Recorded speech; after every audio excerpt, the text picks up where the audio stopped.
So let's see this question number 142. Question says, light with an average flux of 20 watt per centimeter square falls on a non-reflecting surface at normal incidence having surface area 20 centimeters square. The energy received by the surface during time span of 1 minute is. Now this question is coming from the electromagnetic waves, and clearly the surface is a non-reflecting surface. So obviously the total energy is being absorbed by the surface. So let's solve this question.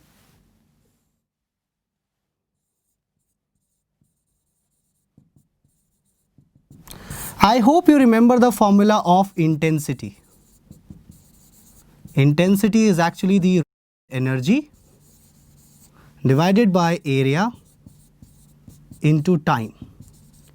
So simply, if I want to find out the energy falling on the surface, energy will be equal to intensity into area into time.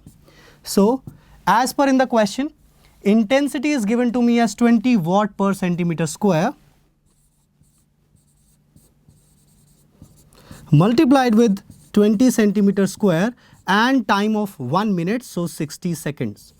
Now, why do I have shown you the units over here? Because this is in centimeter square and this is watt per centimeter square, so they will cancel each other and you don't have to use the conversion over here. So this will cancel and you will get 20 into 20 into 60. And if you solve it, this is 6 into 2, 12, 12 into 2, 24. So this is 24,000 joule. And as per the given options, 24,000 joule is the option number 2, that is 24 into 10 raised to the power 3 joule. I hope the question is very clear to you. Moving further, the next question that we have is the question number 143 from the physics. An electron is accelerated from rest through a potential difference of V volt. If the de Broglie wavelength of the electron is 1.227 into 10 raised to the power minus 2 nanometer, the potential difference is.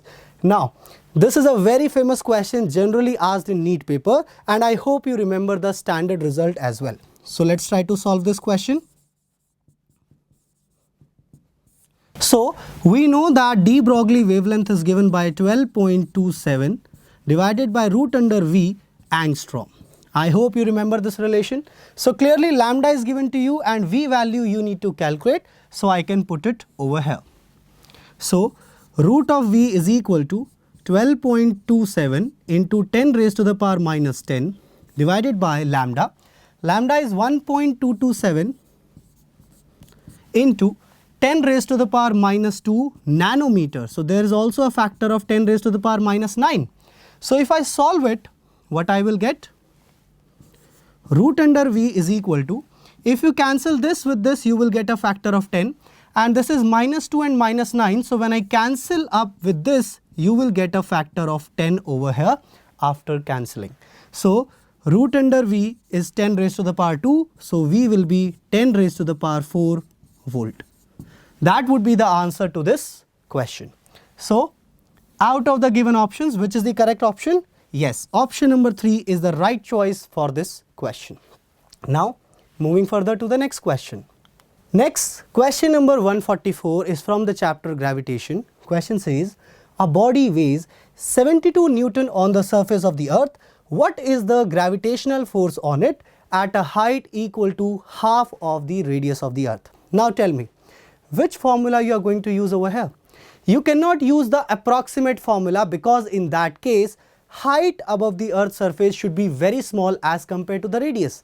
But in this case, since I am taking the particle to a height of half the radius of the earth, so I have to go with the basic formula of acceleration due to gravity. So let's try to solve this question.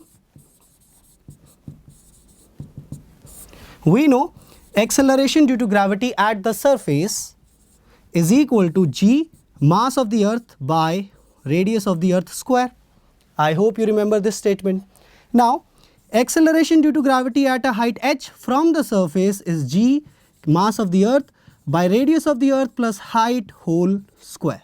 Now, these are the equation number 1 and equation number 2. Now, clearly the weight of the body is given to you on the surface of the earth. So if I multiply m over here, I can get the first equation. So multiplying m on both equations 1 and 2 and then dividing them. So mg surface divided by mgh is equal to g capital M will cancel. You will get r plus h divided by r whole square. This is your equation. Now, the numerator on the left hand side is given to you as 72 Newton. That is the weight of the object on the surface. So, I can clearly write it down. Weight of the object on the surface by weight of the object at height h is equal to, what is the height? Height is r by 2. So, this would be your value. So, simply this will be 3r by 2 divided by r whole square. So, simply this will be 9 over 4. Yes, r and r will cancel. So, simply weight at a certain height will be weight at the surface into 4 divided by 9. This is 72 into 4 by 9. When you will cancel it, this will be 8, and weight at the given height will be 8 into 4, that is 32 Newton as your answer. I hope this is very clear to you. So, out of the given options, which would be the correct one? Obviously, the option number 1 is the right choice for this question. Now, moving further to the next question.